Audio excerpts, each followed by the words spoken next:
देखिए, बेंगलुरु में विपक्ष के गठबंधन के नाम का ऐलान तो हो गया है, लेकिन इसको लेकर नाराजगी की खबरें भी सामने आ रही है। दरअसल बेंगलुरु में प्रेस कॉन्फ्रेंस शुरू होने से पहले ही बिहार के मुख्यमंत्री नीतीश कुमार मीटिंग से निकल गए, जिस पर अब बीजेपी हमलावर हो गई है। जो नीतीश कुमार विपक्षी दलों की बैठक में मल्लिकार्जुन खड़गे और शरद पवार के बीच में बैठकर चर्चा कर रहे थे, वो मुख्य भूमिका में कहीं दिखे ही नहीं। बैठक के बाद जब प्रेस कॉन्फ्रेंस हुई तो उसमें मल्लिकार्जुन खड़गे बोले, ममता बनर्जी बोली, अरविंद केजरीवाल बोले, राहुल गांधी ने भी नए गठबंधन के बारे में बात रखी, लेकिन नहीं दिखे तो बस बिहार के मुख्यमंत्री नीतीश कुमार, जो खुद को अब तक विपक्ष का एक बड़ा चेहरा मानकर चल रहे थे, वो नीतीश कुमार प्रेस कॉन्फ्रेंस में कहीं नजर ही नहीं आए, जिस पर बीजेपी ने विपक्षी एकता पर निशाना साधा है। को लग रहा था कि उनको चेहरा भी घोषित किया जा सकता है, तो हम लोग को जो आशंका है कि एक तो उनको वो सम्मान नहीं मिला वहाँ बैठक में, जो वहाँ पोस्टर बैनर लगे थे उसमें कहीं नीतीश कुमार का नामो निशान नहीं था, उल्टे खिलाफ में ही कुछ पोस्टर ज्यादा लगे हुए थे, तो इन्हीं सब कारणों से कहीं न कहीं नाराज होकर वो निकल आए। बेंगलुरु से नीतीश कुमार पटना एयरपोर्ट पहुंचे तो वहां से सीधा वो अपने आवास के लिए रवाना हो गए। नीतीश कुमार पिछले 11 महीने से विपक्षी एकता को लेकर काम कर रहे हैं, लेकिन शायद पहला मौका था जब बिहार के मुख्यमंत्री विपक्षी मीटिंग के बाद इस तरह से गायब हो गए हो। चलिए न्यूज एंड व्यूज में आगे बढ़ते हैं और अब बात करेंगे राहुल गांधी और सोनिया गांधी की फ्लाइट की इमरजेंसी लैंडिंग की। दोनों ही बेंगलुरु से दिल्ली लौट रहे थे कि अचानक से फ्लाइट में तकनीकी खराबी आने के बाद चार्टर्ड फ्लाइट की भोपाल में इमरजेंसी लैंडिंग हुई, जिसके बाद दोनों ही इंडिगो एयर की फ्लाइट से दिल्ली रवाना। इसी चार्टर्ड प्लेन से राहुल गांधी और सोनिया गांधी ने बेंगलुरु से दिल्ली के लिए उड़ान भरी थी, लेकिन फ्लाइट में तकनीकी खराबी नोटिस की गई, जिसकी वजह से फ्लाइट को भोपाल के राजा भोज एयरपोर्ट पर इमरजेंसी लैंडिंग कराई गई। राहुल गांधी और सोनिया गांधी को राजा भोज एयरपोर्ट पर उतारा गया, दोनों को ही भारी सुरक्षा के बीच एयरपोर्ट लाया गया।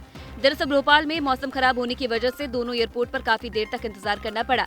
यहाँ मध्य प्रदेश कांग्रेस के नेताओं ने राहुल गांधी और सोनिया गांधी से मुलाकात की। एयरपोर्ट पर काफी देर तक इंतजार करने के बाद राहुल गांधी और सोनिया गांधी इंडिगो की फ्लाइट से दिल्ली के लिए रवाना हुए। आपको बता दें कि राहुल गांधी और सोनिया गांधी विपक्षी दलों की बैठक में हिस्सा लेने बेंगलुरु गए थे। इस बैठक में 26 दल शामिल हुए। 2 दिवसीय बैठक की अध्यक्षता कांग्रेस ने की है। इस मीटिंग में नए गठबंधन को इंडिया नाम दिया गया और इस दौरान राहुल गांधी ने प्रेस कॉन्फ्रेंस भी की और एनडीए के खिलाफ लड़ाई का आगाज किया। इसी मीटिंग के बाद राहुल गांधी और सोनिया गांधी दिल्ली लौट रहे थे, जहां भोपाल में इनके विमान की इमरजेंसी लैंडिंग हुई। विपक्षी दलों की अगली बैठक मुंबई में 15 अगस्त के बाद हो सकती है। 20 जुलाई से शुरू होने जा रहे मॉनसून सत्र से पहले मोदी सरकार ने आज सर्वदलीय बैठक बुलाई है। सत्र को सुचारू रूप से चलाने को लेकर सभी दलों के साथ चर्चा की जाएगी और ये मीटिंग दोपहर 3 बजे पार्लियामेंट लाइब्रेरी बिल्डिंग में होगी, जिसमें सभी दलों के नेता मौजूद रहेंगे। मॉनसून सत्र के हंगामेदार रहने के आसार हैं, क्योंकि इस साल 4 राज्यों में विधानसभा चुनाव और अगले साल होने वाले लोकसभा चुनाव को लेकर विपक्ष सरकार पर हमलावर रुख अपनाएगा। एक तरफ सरकार कई विधेयक पारित करेगी तो दूसरी तरफ विपक्ष कई मुद्दों पर सरकार को घेरने का काम करेगा।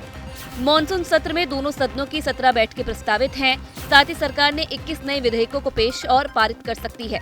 वहीं दिल्ली राष्ट्रीय राजधानी क्षेत्र सरकार संशोधन विधेयक 2023 भी शामिल है। ये वही अध्यादेश है जिसे लेकर केंद्र और केजरीवाल सरकार में ठनी हुई है। विपक्ष ने भी मॉनसून सत्र को लेकर खासा तैयारी की है।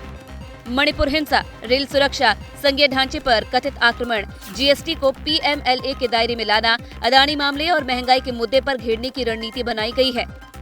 लिहाजा आज की सर्वदलीय बैठक का मकसद सभी दलों से सत्र को चलाने में सहयोग को लेकर है। इतना ही नहीं, आज शाम 5:30 बजे एनडीए की फ्लोर लीडर की मीटिंग भी होनी है, जिसका मकसद विपक्ष के हमलों का कैसे मुकाबला किया जाए उस पर चर्चा होगी। साथ ही सरकार के एजेंडे पर किस तरह से आगे बढ़ना है, इन मुद्दों पर भी मंथन किया जाएगा। पत्रकारिता कोई इमोशन नहीं है, ना अपना कोई ज्ञान देना है और ना कोई विचार थोपना है। पत्रकारिता क्या है?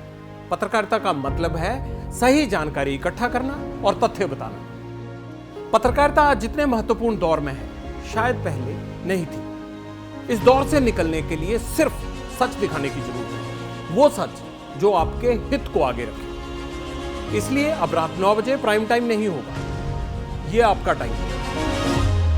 जगविंदर पटियाल के साथ देखिए पब्लिक इंटरेस्ट सोमवार से शुक्रवार रात 9 बजे सिर्फ एबीपी न्यूज पर। एबीपी न्यूज आपको रखे आगे।